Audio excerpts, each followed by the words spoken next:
तो गाइस कैसे हैं आप सब लोग। लेगेसी ऑफ असैसिन किंग के एपिसोड 184 के साथ हाजिर हो। तो लास्ट एपिसोड के एंड पे हमने देखा था कि जब हमारा हाचिन जो होता है उनके सामने अपनी अपीयरेंस देता है तो उनमें से एक लड़का बाहर निकल कर आता है और कहता है कि तुम यहाँ पर कर क्या रहे हो, तुम इस जगह के ऊपर नहीं आ सकते, ये राइटियस लाइन्स का एरिया है। तो हमारा हाचिन जो होता है उससे पूछता है कि तुम कौन हो, तो उसे अपने बारे में बताता है कि मैं हांगबू क्लैन का सक्सेसर हूँ। तो हमारा हाचिन उसकी बात सुनने के बाद कहता है कि शैनडोंग का हांगबू क्लैन, मैंने तुम लोगों के बारे में सुना है कि तुम सभी लोग अपने आप को शैनडोंग के हीरोज कहते हो, लेकिन तुम सभी लोग ब्रेनलेस इडियट्स हो। ये बात सुनते ही बाकी के सभी लोग हंसना शुरू कर देते हैं, जबकि हांगबू मास्टर जो होता है वो कहता है तुम्हारी हिम्मत कैसी हुई यहाँ पर मेरे बारे में ये बात करने की। तुम्हारा हाचिन कहता है कि मैं यहाँ पर तुम्हारे जैसे किसी बेवकूफ से बात करने के लिए तो बिल्कुल भी नहीं आया, मैं यहाँ पर तुम सभी लोगों से बात नहीं करना चाहता, बल्कि मैं यहाँ पर उस पैंग फैमिली के यंग मास्टर से बात करने के लिए आया हूँ। तो यंग मास्टर पैंग उसे कहता है कि तुम्हारे जैसे कमीने इंसान को मुझसे क्या बिजनेस हो सकता है, तुम मुझसे क्या बात करना चाहते हो। तुम्हारा हाचिन उसे कहता है क्यों ना तुम वहां भीड़ से बाहर निकल कर आओ, यहाँ पर मेरे सामने खड़े होकर बात करो। तो पैंग उसे कहता है क्या मैं यहाँ पर बाहर क्यों आऊंगा, और इसी के साथ ही हांगबू को क्योंकि उसने इग्नोर कर दिया था, तो यंग मास्टर हांगबू कहता है कि तुम्हारी हिम्मत कैसे भी यहाँ पर मुझे इग्नोर करने की, मैं तुम्हें मार डालूंगा। और साथ ही पीछे से जंप करते हुए हमारे हाचिन के ऊपर अटैक कर देता है। जब वो अटैक करता है तो मास्टर जीगाल जो होता है वो कहता है कमीने कहीं का ऐसा मत करो, ये मत करो, इसके ऊपर अटैक मत करो। जब किसी के साथ ही हांगबू जो होता है अब तो उसके ऊपर अटैक कर देता है, वो हमारे हाचिन के ऊपर अटैक करता है। तुम्हारा हाचिन बड़ी आसानी के साथ उसके एक हाथ को ब्लॉक कर लेता है, क्योंकि वो बस एक काम से यंग मास्टर होता है, हमारे हाचिन के लिए उसको ब्लॉक करना कोई बड़ी बात नहीं होती। तो वो उसको ब्लॉक कर लेता है और साथ उसे कहता है कि तुम यहाँ पर क्या इसी तरह मुझे अटैक करके मुझे मारने वाले थे, मैंने कहा था ना कि तुम यहाँ पर एक ब्रेनलेस इडियट हो, जिसे यहाँ पर इतना नहीं समझ आ रही कि तुम यहाँ पर किसके सामने खड़े हो और किसके ऊपर अटैक कर रहे हो।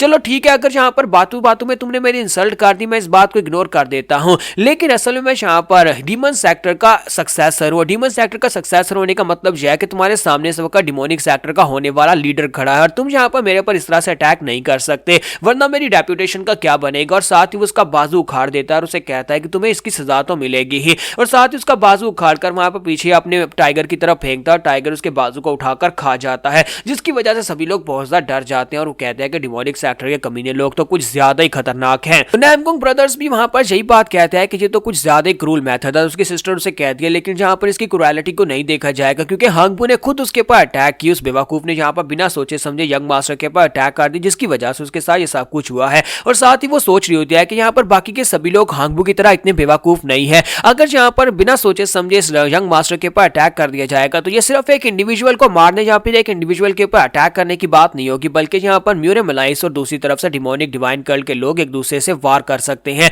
एक बहुत ही बड़ी जंग छिड़ सकती है। इसी वजह से बाकी के सभी जो समझदार हैं वो सभी यंग मास्टर फाइट करने से आगे नहीं बढ़ रहे, इसीलिए वो यहाँ पर इसके ऊपर अटैक करने के लिए आगे नहीं बढ़ेंगे। तुम्हारा हाचिन जो होता है वो यंग मास्टर पैंग से कहता है कि मैंने कहा कि जल्दी से बाहर निकलो, जबकि पैंग बहुत ज्यादा घबरा जाता और कहता है कि इसने हांगबू जुन को बड़ी आसानी से हरा दिया, उसका एक बाजू काट दिया। अगर यहाँ पर ये वाकई में यंग लीडर है डिमोनिक कल्ट का, तो फिर मैं तो इसके सामने कुछ भी नहीं हूँ, क्योंकि मैं यहाँ पर इसके जितना स्ट्रॉन्ग तो हो ही नहीं सकता। तो इसी के साथ हमारा हाचिन अपने हाथ को आगे बढ़ाता है, अपनी एनर्जी के साथ वहां पर उसके ऊपर अटैक करता है। बाकी के सभी लोग जो होते हैं उनके ऊपर भी प्रेशर पड़ता है। तो हमारा हाचिन कहता है कि चुपचाप यहाँ पर आप उस भीड़ के अंदर से बाहर निकल आओ, क्या तुम्हें लगता है कि मैं यहाँ पर तुम्हें छोड़ दूंगा कि अगर तुम यहाँ पर भीड़ के अंदर जाकर छुप जाओगे। और साथ ही वो अपने अट्रैक्शन आर्ट को यूज करते हुए उसे खींचकर अपनी तरफ लेकर आता है। तो यंग मास्टर पैंग कहता है ये क्या हो रहा है, मेरी बॉडी अपने आप यहाँ पर मूव कैसे कर रही है। तुम्हारा हाचिन कहता है गुड बॉय, अगर तुम यहाँ पर खुद नहीं आओगे तो फिर मैं तुम्हें खुद खींचकर यहाँ पर ले आऊंगा। तो हाचिन अपनी ओरा के साथ वहां पर उसे खींचकर अपने पास लेकर आता है, वहां पर उसे हवा में उड़ाता है और उसे कहता है कि मैंने सुना है कि तुमने मोयोंग क्लैन की एक लड़की का रेप किया और उसके बाद यहाँ पर सारे सबूत मिटा दिए,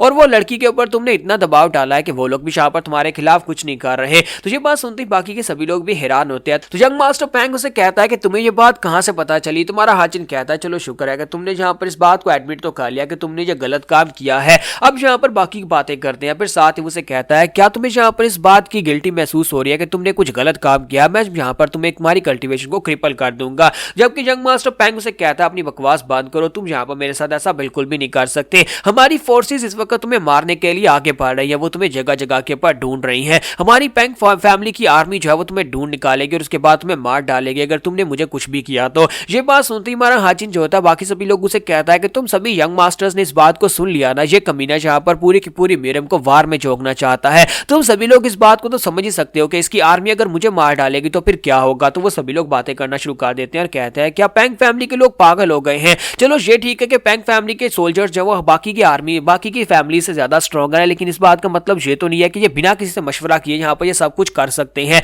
ये लोग अगर यहाँ पर डिमोनिक कल्ट कल्ट के यंग मास्टर को मारने की कोशिश करेंगे तो फिर पूरे का पूरा डिमोनिक कल्ट अपने डीमंस को लेकर यहाँ पर आ जाएगा और एक वार छिड़ जाएगी। तो वो सभी लोग अब यहाँ पर उसकी इंसल्ट करना शुरू कर देते हैं और यंग मास्टर पैंग को गुस्से के साथ देख रहे होते हैं कि यंग मास्टर पैंग और उसकी फैमिली ने गलत किया है। तुम्हारा हाजिन कहता है कि यहाँ पर तुम सभी लोग अगर अपनी तलवार निकालोगे, हमारे खिलाफ खड़े होगे तो फिर सोचो यहाँ पर क्या होगा। साथ ही वो यंग मास्टर पैंग से कहता है कि तुमने अपनी तलवार निकाली थी तो क्या तुम यहाँ पर अपनी तलवार को निकालकर मेरे पर अटैक नहीं करोगे? अगर तुम तलवार को अनशीथ करते हो तो फिर उसके साथ किसी ना किसी का गला तो कटना चाहिए। तो यंग मास्टर पैंग कहता है कि मैं कमीने कहेंगे तुम्हें मार डालूंगा और साथ ही वो अपने प्रेशर को रिलीज करता है। जब वो अपने प्रेशर को रिलीज करता है सभी लोग काफी हैरान होते हैं क्योंकि वो भी यहाँ पर पैंग फैमिली का सक्सेसर है तो इतना कमजोर तो नहीं होगा। वो जंप करते हुए आगे बढ़ता है, हमारे हाजिन के ऊपर अटैक करने के लिए उसके करीब पहुंचता है, लेकिन हमारा हाजिन जो होता है वहीं पर से अपने हाथ के साथ ही उसके तलवार के अटैक को ब्लॉक कर लेता है और जब उसे पंच मारता है तो वो उड़ता पीछे जाकर ग्राउंड के अंदर गिरता है, वो दीवार के साथ टकराता है और जैसे वहां पर गिरता है इसी के साथ ही हमारा हाजिन कहता है कि तुम्हारी तलवार काफी ज्यादा अच्छी है लेकिन तुम्हारी तलवार को यूज करने का तरीका बिल्कुल भी अच्छा नहीं है। अभी एक ही पंच खाकर तुम गिर गए हो, मुझे लगता है कि तुम्हें जल्दी से फिर से उठकर खड़े होना चाहिए क्योंकि तुम यहाँ पर इतने सारे लोगों के सामने अपनी इंसल्ट तो नहीं करवाना चाहोगे। और वो अपनी पावर्स के साथ फिर से उसे ऊपर हवा में उठाता है और उसे खींचकर अपनी तरफ लेकर आता है, जबकि यंग मास्टर पैंग उसे कहता है कमीने कहे कि मुझे नीचे उतारो। तुम्हारा हाजिन उसे कहता है हाँ क्यों नहीं, तुम्हें नीचे उतारूंगा और साथ ही वो उसको गले से पकड़ लेता है। तो वो उसे कहता है कि डिमोनिक कल्ट के कमीने यहाँ पर मुझे छोड़ दो। तो हाजिन उसे कहता है कि अगर वो यहाँ पर तुम्हें मारना चाहता तो मैंने तुम्हें कब का मार दिया होता। तो यंग मास्टर पैंग उसे कहता है कि तुम यहाँ पर इस बात से डर रहे हो कि तुम मेरे क्लैन की फोर्सेस को अकेले यहाँ पर नहीं हरा पाओगे, इसी वजह से तुम यहाँ पर मुझे मारने की कोशिश कर रहे हो, यहाँ पर मुझे बंदी बनाकर लेकर जाओगे ताकि तुम्हारी फोर्सेस को रोका जा सके, लेकिन ऐसा कुछ भी नहीं होगा। तुम्हारा हाजिन उसे वहीं पर ग्राउंड के पटक कर मारता है और उसे कहता है क्या तुम्हें वाकई में लगता है कि मैं यहाँ पर किसी से डरता हूँ? क्या तुम्हें लगता है कि तुम्हारी फोर्सेस मेरे सामने यहाँ पर टिक पाएंगी? तो बाकी के सभी लोग इस बात से और भी हैरान होते हैं। तुम्हारा हाजिन जो होता है वहीं पर उसके मुंह पर 2 पंचेस मारता है और उसका मुंह पूरा ग्राउंड के अंदर दंसा देता है। तो हाजिन कहता है कि शुक्र करो कि मैंने यहाँ पर तुम्हें जान से नहीं मारा, आज मैं यहाँ पर किसी को मारने के लिए नहीं आया बल्कि आज मैं यहाँ पर सिर्फ बात करने के लिए आया हूँ और मैंने यहाँ पर इसको सिंपली सिर्फ थोड़ा सा पनिश किया है। इसके अलावा यहाँ पर वो उनसे कहता है कि क्या तुम में से कोई और यहाँ पर मुझसे फाइट करना चाहता है? अगर कोई मुझसे फाइट नहीं करना चाहता तो फिर हम लोग यहाँ पर बात करेंगे क्योंकि मुझे पता है कि मैं यहाँ पर एक अनइनवाइटेड गेस्ट हूँ।